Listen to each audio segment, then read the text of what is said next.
में करने जा रहे हैं, जो तोंसा से हमारे एक मुअज़्ज़ज़ रुकन कौमी असम्बली है, पाकिस्तान तहरीक इंसाफ के दीरीना कारकुन है और नेशनल असम्बली की स्टैंडिंग कमेटी के चेयरमैन हैं। लास्ट नाइट उनको वही तरीक़ाकार अननोन लोग निकाब पोश घरों में एंटर हुए, दरवाजे तोड़े, बच्चों और घर वालों को ज़दोकोब किया गया, ढाले आए, उसमें डाला गया और रात के अंधेरे में उनको लेके गए। आज तक कोई ख़बर नहीं इसको कहाँ रखा गया है। उनके कुछ फैमिली मेम्बरान ने ये कहा है कि उनके इतला के मुताबिक उसको इस्लामाबाद लाया गया है और बताया जा रहा है उनको कि बड़े घर में लेके आएँ। जहाँ भी ये हम इसकी शदीद अल्फाज में मज़म्मत करते हैं। ये पहला मर्तबा नहीं है।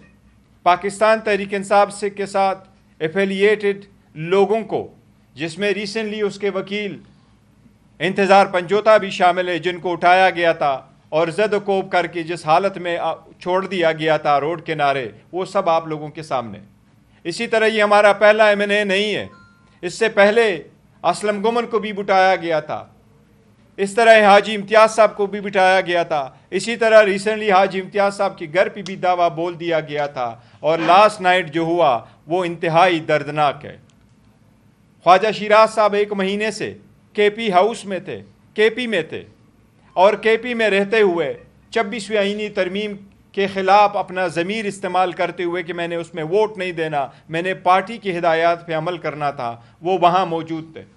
जब असम्बली का सेशन शुरू हुआ दोबारा और वो तरामीम पास हुई, उसके बाद जब पहले तोंसा शरीफ तक जिसमें उसके घर को तोड़ा गया, उसके बाद उसका पीछा करके रात के वक्त गए हैं मुल्तान में, उनका घर भी तोड़ा गया, बच्चों को भी ज़द-ओ-कोब किया गया और उसको उठाया गया।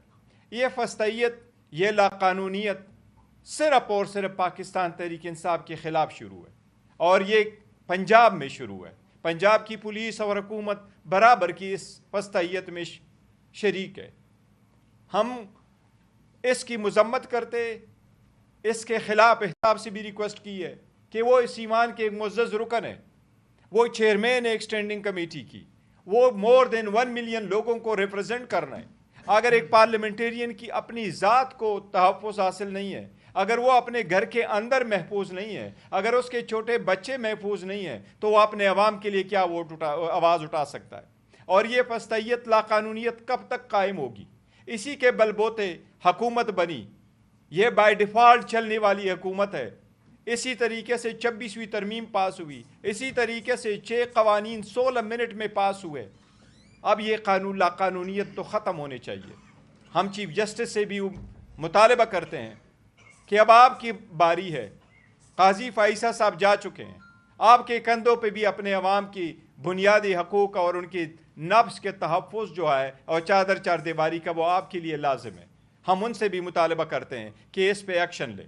मैं एक बात याद सुप्रीम कोर्ट को करा दूँ, 3 जनवरी को सुप्रीम कोर्ट ने एक ऑर्डर पास किया था। उस 3 जनवरी ऑर्डर में सुप्रीम कोर्ट ने अंडरटेकिंग वज़ीर आज़म से मांगी थी कि आइंदा किसी को घर से उठाया नहीं जाएगा मगर कानून के मुताबिक और किसी FIR में अगर वो मतलूब है। ये बात वज़ीर आज़म को मैंने फ्लोर ऑफ द असम्बली पे पॉइंट आउट करवाया था। वज़ीर आज़म उस दिन मौजूद थे। ये उस दिन की बात है जब हानिया की शहादत हुई थी और हम हुकूमत के साथ इकट्ठे थे। वज़ीर आज़म ने फ्लोर ऑफ द हाउस पे कहा था स्पीकर साहब को कि मैं अपनी अंडरटेकिंग और इसके बारे में पूरी मालूमात करके स्पीकर साहब को बताऊँगा। स्पीकर साहब के पास हम गए थे और जिस वक्त इस असम्बली पे दावा बोला गया 9 तारीख को सितंबर को 10 की शाम 10 की सुबह सवेरे सवेरे सितंबर को हमारे MNA साहिबान को असम्बली के अंदर से मेरे बशमूल शेख वकास साहब के जब उठाया गया तो द नेक्स्ट डे कमेटी बनी। उस स्पेशल कमेटी का एक ही मकसद था और वो कमेटी का मकसद ये था कि सबसे पहले उस कमेटी ने ये वो कार्रवाई करनी है जो सिर्फ और सिर्फ पार्लियामेंटेरियन को प्रोटेक्शन मेक श्योर करे, उनको प्रोटेक्शन दे। उस स्पेशल कमेटी में पाकिस्तान के पार्लियामान में मौजूद हर पॉलिटिकल पार्टी के सरबराह को रखा गया था। ये पॉइंट अब हमने पॉइंट उधर उठाया था स्पेशल कमेटी में। खुर्शीद शाह साहब की कमेटी में हमने ये पॉइंट भी उठाया कि सबसे पहले मेक श्योर करे आप पार्लियामेंटेरियन को वो तहफ़्फ़ुज़ दे। आज तक نہ پارلیمنٹیرین کو تحفظ ملا، نہ کمیٹی نے کوئی آرڈر پاس کیا، نہ اسپیکر صاحب کی طرف سے آرڈر پاس ہوا، نہ کوئی اور کمیٹی نے آرڈر پاس کیا، نہ سپریم کورٹ ہائی کورٹوں سے ریلیف ملا، نہ ہی وہ ظلم اور لالسنس ختم ہو رہی ہے۔ عوام یہاں کو پھر روڈوں پہ نہ آئے، احتجاج نہ کرے تو اور کون سا راستہ آپ ان کے لیے کھلا چھوڑیں گے؟